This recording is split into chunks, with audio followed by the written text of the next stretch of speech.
Holistic wellbeing channel में आपका बहुत बहुत स्वागत है। आज हम डिस्कस करेंगे बुद्धि के बहाना साइटिस के बारे में। बहुत से लोग जो सफल नहीं हो पाते, जब उनसे पूछा जाता है कि आप सफल क्यों नहीं हुए, तो यह उदाहरण देते हैं कि मेरे पास बुद्धि कम है या मेरे पास उतनी बुद्धि नहीं है जितनी सफल लोगों में होनी चाहिए। जब बुद्धि की बात आती है तो इसमें ज़्यादातर लोग दो तरह की मूलभूत गलतियां करते हैं। नंबर एक, हम अपनी बुद्धि को कम आंकते हैं और हम दूसरे की बुद्धि को ज़्यादा आंकते हैं। जब हम आकलन में ये गलती करते हैं तो फिर हम अपनी बुद्धि का सही से परीक्षण नहीं कर पाते और उसका अच्छे से उपयोग भी नहीं हो पाता।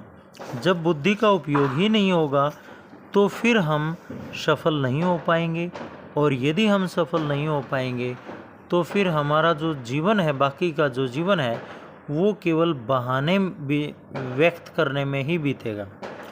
तो यदि आप बुद्धि के बहाने बनाते हैं कि आपने कोई एग्ज़ाम सफल क्यों नहीं किया, आप किसी एग्ज़ाम को करेक्ट क्यों नहीं कर पाए, तो इन सब से बचने के यहाँ पर 3 मुख्य तरीके बताए जा रहे हैं। नंबर 1, अपनी बुद्धि को कभी कम न आंकें और दूसरों की बुद्धि को कभी ज़रूरत से ज़्यादा न आंकें।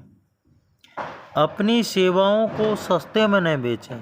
कई बार जब हमें कारोबार नहीं मिलता, काम नहीं मिलता, तो हम अपने टैलेंट को बहुत सस्ते दामों पर बेचते हैं। वो हम गलती ना करें। अपने अच्छे बिंदुओं पर ध्यान केंद्रित करें, अपने गुणों को खोजें। याद रखें, मैं तो इस बात का नहीं है कि आप में कितनी बुद्धि है, मैं तो इस बात का है कि आप अपने दिमाग का किस तरह इस्तेमाल करते हैं।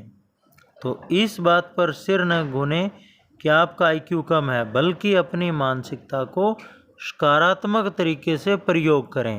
नंबर 2, अपने आप को बार बार याद दिलाएं, मेरी बुद्धि से ज़्यादा महत्वपूर्ण मेरा नज़रिया है। नौकरी हो, घर हो, कारोबार हो, व्यवसाय हो, सब जगह हमें सकारात्मक नज़रिए का प्रयास करना चाहिए।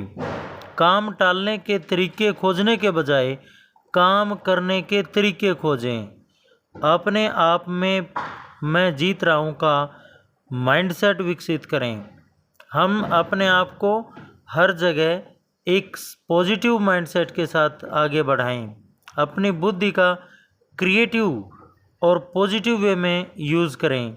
अपनी बुद्धि का प्रयोग इस तरह करें कि आप जीत सकें, आप सफल हो सकें। नंबर 3, याद रखें कि तथ्यों को रटने से ज़्यादा महत्वपूर्ण और बहुमूल्य है सोचने की योग्यता। अपने दिमाग को रचनात्मक बनाएं और नए नए विचार आने दें। काम करने के नए और बेहतर तरीके खोजते रहें। अपने आप से पूछें, क्या मैं अपनी मानसिकता का उपयोग इतिहास रचने के लिए कर रहा हूँ या इतिहास रटने के लिए? तो आपको आंसर स्वयं मिल जाएगा और आपको स्वयं पता चल जाएगा कि आप अपनी बुद्धि का किस तरह से प्रयोग कर रहे हैं। धन्यवाद।